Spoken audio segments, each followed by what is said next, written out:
Bharatiya Janata party ने प्रधानमंत्री नरेंद्र मोदी के पहल पे जो पसमानदा समाज के जोड़ने की कवायद चालू की थी वो धीरे धीरे जमीन पर दिखाई दे रहा। अभी हाल ही में निकाय चुनाव हुआ था जहां पे अल्पसंख्यकों को टिकट दिया गया था और अच्छी खासी संख्या में वो लोग चुनाव जीत के भी है। हमारे साथ बातचीत करने के लिए योगी सरकार के मंत्री दानिश आजाद जी है। जिस मंशा से इनको बनाया गया था, बताते चले कि पसमानदा समाज को जोड़ने के लिए इन्होंने योगी आदित्यनाथ के कार्यकाल में योगी आदित्यनाथ के दूसरे कार्यकाल में लगभग 1 लाख यात्रा की और उसका परिणित रहा जो साफ साफ निकाय चुनाव के परिणाम के रूप में दिखाई भी दे रहा है। जो पसमानदा समाज की जोड़ने की बात हुई थी उसका जो रिजल्ट है निकाय चुनाव में साफ दिखाई दे रहा है। देखिए, यकीनन इस निकाय चुनाव में पूरे उत्तर प्रदेश के मुस्लिम भाइयों ने और खास तौर पे जो पसमानदा समाज के हमारे भाई हैं उन्होंने आगे बढ़ के भारतीय जनता पार्टी के ऊपर पूरा विश्वास जताया और उत्तर प्रदेश के हर कोने से बड़ी संख्या में, बड़ी तादाद में हमारे पसमानदा मुस्लिम समाज के लोगों के वोट मिले भारतीय जनता पार्टी के प्रत्याशियों को। और जो है बड़ी संख्या में हमने मुस्लिम समाज के भी प्रत्याशी निकाय चुनाव में, चाहे नगर पालिका के अध्यक्ष, नगर पंचायत के अध्यक्ष या पार्षद, सभासद के रूप में जो हम प्रत्याशी हमने उतारे, उनको भी जो है बहुत अच्छा वोट मिला और बड़ी संख्या में वो भी जीत के आए हैं। मैं शुक्रिया अदा करना चाहूँगा हमारे कौम के लोगों का जिन्होंने पूरा विश्वास जताया और ये स्पष्ट संदेश दे दिया कि अब हमारे कौम के लोग ये वोट बैंक की तरह इस्तेमाल नहीं होंगे। अब इनको डेवलपमेंट चाहिए, अब इनको तरक्की चाहिए, इनको शिक्षा और रोजगार की बातें चाहिए। और हमारी योगी सरकार और केंद्र की हमारी मोदी सरकार ने पूरी सक्सेसफुली जो है ईमानदारी से इनके तरक्की के लिए और इनके रोजगार के लिए, उद्योग के लिए काम किया है। और हमारा आज पसमानदा समाज भी, मुस्लिम समाज भी वो तरक्की से लाभ लेके आगे बढ़ रहा है, इसीलिए उन्होंने भारतीय जनता पार्टी को गले लगाया। दानिश जी, आप जैसे अल्पसंख्यकों की बस्ती में जाते हैं, एक शिकायत रहती है, ये चर्चा रही कि अल्पसंख्यक समुदाय योगी आदित्यनाथ सरकार से खासे नाराज रहे, तरह तरह के तमाम समय समय पर विवाद भी होते रहे।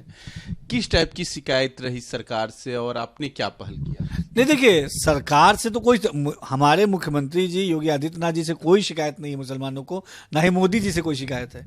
और आज तो आगे बढ़ के मुस्लिम समाज खुले मंच से और खुले मन से ये कह रहा है कि सही मायनों में पहली बार ऐसी सरकार है जो बिना भेदभाव के और बिना वोट बैंक की तरह हमें तौले हुए हमें डेवलपमेंट की तरफ आगे बढ़ा रही है।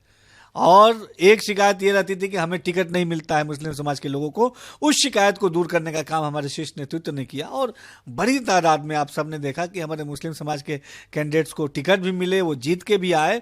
और जो सपा बसपा एक बात पे हमें हमेशा इंगित करती थी कि हम टिकट नहीं देते हैं, तो हमने उनको भी जवाब देने का काम किया और जनता ने उनको जिता के सपा बसपा को भी ये जवाब देने का काम किया कि मुस्लिम समाज पूरी तरीके से भाजपा पे विश्वास कर रहा है और भाजपा भी आगे बढ़ के, चाहे हमारे एजुकेशन डेवलपमेंट हो, सोशल डेवलपमेंट हो, पॉलिटिकल डेवलपमेंट हो, हर डेवलपमेंट के लिए ठोस रूप से काम कर रही है। ये नहीं लग रहा है कि सपा बसपा के बाद जो निकाय चुनाव में कुछ जगह के परिणाम चौंकाने वाले आए हैं, लग रहा है कि ओवैसी आपके लिए चैलेंज हो रहे हैं?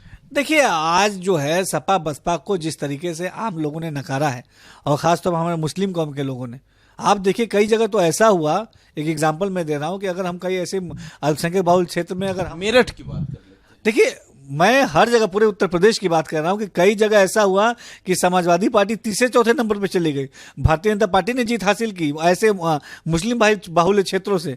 स्पष्ट संदेश है कि अब डेवलपमेंट की बात चलेगी भाई।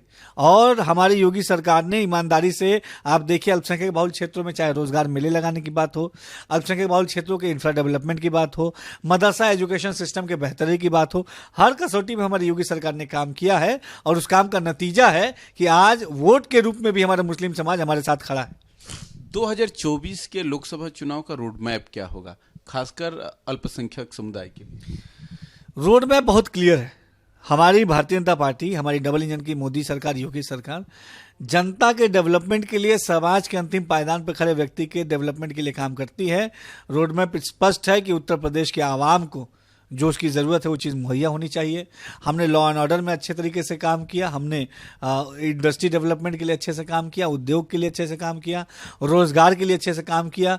इन तमाम एजेंडेस पे हम खरे उतरे हैं और निश्चित तौर पे 2024 के इलेक्शन में भी वही परिणाम रहेगा जो 14, 17, 19, 22 या 23 में रहा, यानी कमल खिलेगा। भारतीय जनता पार्टी का विश्वास और मत दोनों आगे बढ़ेंगे और हमारी मोदी सरकार, योगी सरकार का मत और विश्वास और बढ़ेगा। हमारे साथ बातचीत करने के लिए योगी आदित्यनाथ सरकार के मंत्री दानिश आजाद। उन्होंने साफ कहा कि जिस तरीके से सरकार का पहल है अल्पसंख्यकों को जोड़ने के लिए, उसका असर भी दिखाई दे रहा है। 2024 का रोड मैप वही होगा जो 2019, 2022, इसके पहले 2014 और 17 में रहा है। सहयोगी सरजीत के साथ रजनीश पांडे, भारत एक्सप्रेस, लखनऊ।